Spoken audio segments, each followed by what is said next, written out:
అందరికీ నమస్కారం. వెన్నెల్లో చందమామ కథలకు స్వాగతం. ఈరోజు కథ 1960 కాలం నాటి మౌగ్లీ కథ అరణ్య పురాణం 7వ భాగం. బలదేవుడు అరణ్య మృగాలను గురించి అద్భుతమైన విషయాలు చెప్పేవాడు.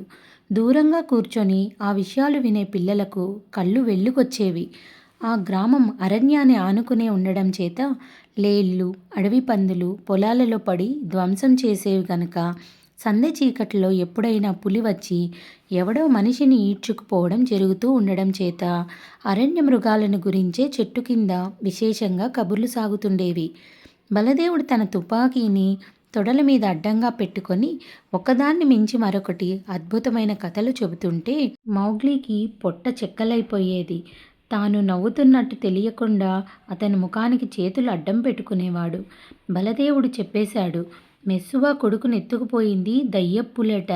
కొన్ని సంవత్సరాల క్రితం చచ్చిపోయిన వడ్డీ వ్యాపారస్తుడొకడు దుర్మార్గుడు దయ్యమై పులిని ఆవహించాడట. ఇందులో అబద్ధం ఏమీ లేదు. ఆ పురందాసుగాడి ఖాతా పుస్తకాలు తగలబెట్టినప్పుడు దొమ్మి జరిగింది చూశారు. ఆ దొమ్మిలో దెబ్బ తగిలి వాడి కాళ్ళొకటి కుంటి అయిపోయింది. నేను చెప్పిన పులి ఉంది చూశారు, అది కుంటిదే.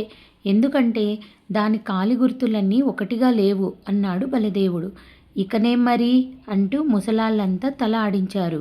మీరు చెప్పుకునే కబుర్లన్నీ ఇంత ఆకాశపోకాశవేనా? ఆ పులి పుట్టడమే కుంటిదిగా పుట్టింది. ఈ మాట అందరికీ తెలుసు.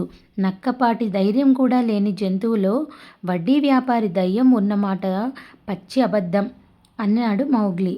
ఆశ్చర్యంతో బలదేవుడి నోట మాట రాలేదు. గ్రామ పెద్ద పరకాయించి చూసి, ఎవరది? ఓహో, అడవి కుంక. అంతా తెలిసిన వాడివైతే దాని చర్మం పట్టుకురా. పట్టుకొచ్చిన వాళ్లకు 100 రూపాయలు బహుమతి ఇస్తామని సర్కారు వారు ప్రకటించారు. ఏమైనా నువ్వు పెద్దవాళ్ళ సంభాషణలో కలుగజేసుకోకుండా ఉంటే మేలు అని సలహా ఇచ్చాడు. మౌగ్లీ లేచి నిలబడి, ఇందాకటి నుంచి వింటున్నాను. బలదేవుడు 1-2 సార్లు తప్ప పక్కనే ఉన్న అరణ్యం గురించి ఒక్క ముక్క నిజం చెప్పలేదు. ఆయన చూశాననే దయ్యాల కబుర్లు, దేవుళ్ళ కబుర్లు, పిశాచాల కబుర్లు ఎలా నమ్మటం అంటూ వెళ్ళిపోయాడు. బలదేవుడు చిర్రుబుర్రులాడాడు.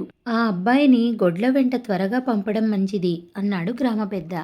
గ్రామానికి చెందిన కుర్రాళ్ళు తెల్లవారుతూనే పశువులను తోలుకుని ఊరి బయటకు వెళ్ళి రోజల్లా వాటిని మేయనిచ్చి చీకటి వేళకు ఇళ్లకు తిరిగి వస్తారు. పిల్లలు పశువుల మంద వెంట ఉన్నంతకాలము వారికి అపాయం లేదు. ఎందుకంటే పులి కూడా మందగా ఉన్న పశువుల ఛాయలకు రాదు. కానీ పిల్లలు ఏ పూల గుత్తులు కోయడానికో తొండలను తరుముతూనో మందకు దూరం వెళ్తే వారికి అడవి జంతువుల వల్ల భయం ఏర్పడుతుంది. తెల్లవారగానే మౌగ్లీ రాముడు అనే దున్నపోతు మీద ఎక్కి బయలుదేరేవాడు. గేదెలు ఒక్కొక్కటే లేచి అతని వెనుకగా బయలుదేరేవి. పశువులు మేసే ప్రదేశం నిండా తుప్పలు రాళ్ళు ఉండేవి.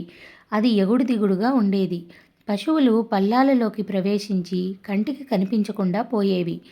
మౌగ్లీ తన మందను అరణ్యం సమీపానికి వాయిన్గంగా ఒడ్డు దాకా తోలుకుపోయి రాముడి మీద నుంచి దిగి అక్కడి వెదుళ్లలో ప్రవేశించాడు. అక్కడ అతని కోసం అన్న వేచి ఉన్నాడు. నీ కోసం ఎన్ని రోజులుగా కాచుకొని ఉన్నాను. ఈ పశువుల కాపరి పనేమిటి నీకు అని అన్న మౌగ్లీని అడిగాడు. అలా ఏర్పాటయింది. కొంతకాలం నేను పశువుల్ని కాయాలి. షేర్ఖాన్ ఏం చేస్తున్నాడు అని మౌగ్లీ అడిగాడు. వాడు మళ్ళీ ఆ ప్రాంతాలకు తిరిగి వచ్చి నీకోసం మహా చూశాడు, కానీ ఇక్కడ వేట సాగక మళ్ళీ ఎటో వెళ్ళాడు. వాడు నిన్ను చంపాలనే ఉన్నాడు అన్నాడు అన్న. సరే, షేర్ఖాన్ తిరిగి వచ్చేదాకా నువ్వు కానీ మరో అన్న కానీ ఆ కనిపించే మిట్ట మీద కూర్చుని పొద్దున నేను పశువులను తోలుకు వచ్చేటప్పుడు నాకు కనబడుతూ ఉండండి. వాడు తిరిగి రాగానే మైదానం మధ్య నుండే కందకంలో నన్ను నువ్వు కలుసుకో. వాడి ఆచూకీ నాకు తెలుస్తూ ఉండడం అవసరం అన్నాడు మౌగ్లీ.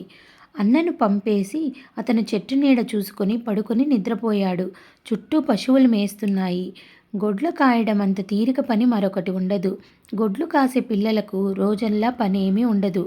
పశువులు మేత మేస్తూ కదులుతూ మళ్ళీ మేస్తూ రోజల్లా గడిపేస్తాయి. అవి అరవనన్నా అరవవు. గేదెలు మేసినంతసేపు మేసి ఏ నీటి గుంటనో బురద గుంటనో చూసుకొని అందులో పడుకొని ముట్టెలు మాత్రం బయటకు పెడతాయి. గొడ్లు కాసే పిల్లలకు ఎప్పుడైనా ఒకసారి గద్ద కేక ఆకాశంలో నుంచి అస్పష్టంగా వినిపిస్తుంది. ఏ గొడ్డైనా చచ్చి దాని కళ్ళ పడిందో ఆ గద్ద రివ్వున నేలకేసి వస్తుంది. దాన్ని గమనించి అనేక ఇతర గద్దలు అనేక మైళ్ళ దూరం నుంచి వచ్చి చచ్చిన గొడ్డు మీద వాలి అన్నీ కలిసి గొడ్డు కళేబరాన్ని పీక్కు తింటాయి. పిల్లలు కొంతసేపు నిద్రపోతారు. కొంతసేపు తుంగతో బుట్టలల్లుతారు. లేకపోతే అడవికాయలు ఏరుకొచ్చి మాలలు కడతారు. తొండలు, పాములు తిరుగుతుంటే వాటిని గమనిస్తారు. లేకపోతే మట్టితో ఇల్లు కడతారు. రాజులను, రాణులను, దేవతలను తయారు చేసినట్టు నటిస్తారు. పొద్దువాలగానే పిల్లలు గొడ్లను కేక పెడతారు. అవి తామున్న చోటు నుంచి లేచి కదిలి పిల్లల వెంట గ్రామానికి తిరిగిపోతాయి. మౌగ్లి పశువులను తోలుకొని వచ్చేటప్పుడు ప్రతి ఉదయము మిట్టకేసి చూసేవాడు. అతని అన్నలలో ఎవడో ఒకడు దానిమీద కనిపించేవాడు. అంటే షేర్ఖాన్ ఇంకా తిరిగి రాలేదన్నమాట.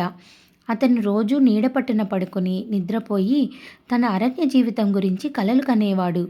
షేర్ఖాన్ నిజంగానే వచ్చి ఉంటే వాడు అరణ్యంలో ఏ మూలన తన కుంటికాలుతో తప్పుటడుగు వేసినా మౌగ్లీకి తెలిసి ఉండేదనుకోవచ్చు. చిట్ట చివరకు ఒక ఉదయం మౌగ్లీకి మిట్ట మీద తన అన్నలలో ఒకడు కనిపించలేదు.